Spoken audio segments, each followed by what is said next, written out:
திருச்சபை இன்றைக்கு மூவொரு கடவுளுடைய விழாவை கொண்டாடுகிறது. மூவொரு கடவுள் என்ற வார்த்தையிலேயே கடவுளுடைய தன்மை நமக்கு வெளிப்படுத்தப்படுகிறது. தந்தை, மகன், தூயாவியார் என்று 3 ஆட்களாக இருந்தாலும் ஒரே கடவுள். சின்ன குறிப்பிடத்திலே திருமறைச் வழியிலே நாம் படித்திருப்போம். தந்தை கடவுளா? ஆம். மகன் கடவுளா? ஆம். தூயாவியான கடவுளா? ஆம்.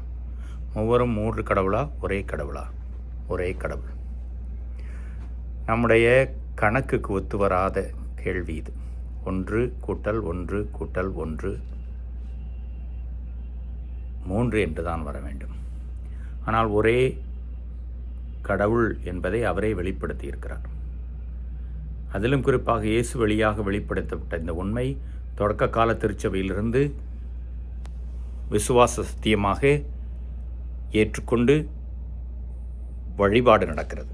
தந்தை, மகன், தூய ஆவியாரின் பெயராலே என்றுதான் ஒவ்வொரு ஜெபத்தையும் வழிபாட்டையும் நாம் தொடங்குகின்றோம்.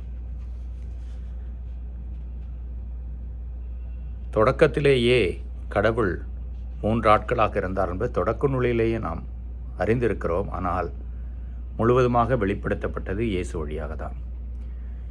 இறைவன் தந்தை உலகை படைக்கின்ற பொழுது வார்த்தையானவர் இருந்தார், ஆவியானவர் இருந்தார்.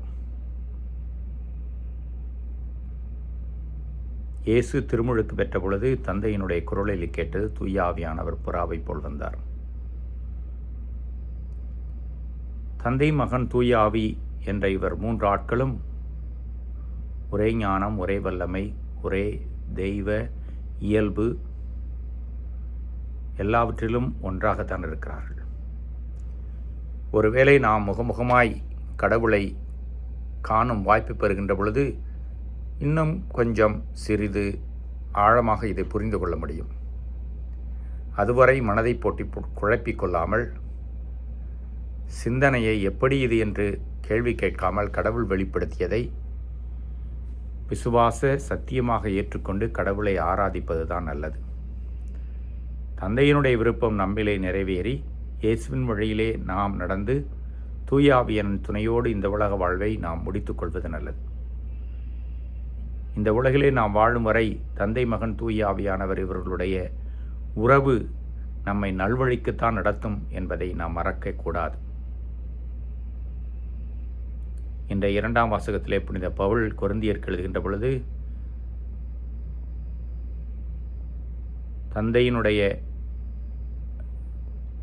நட்பும், மகனுடைய அன்பும், தூய ஆவியானவருடைய நல் உறவும் திருச்சபையில் எப்பொழுதும் இருக்க வேண்டும் என்று வாழ்த்துகிறார்.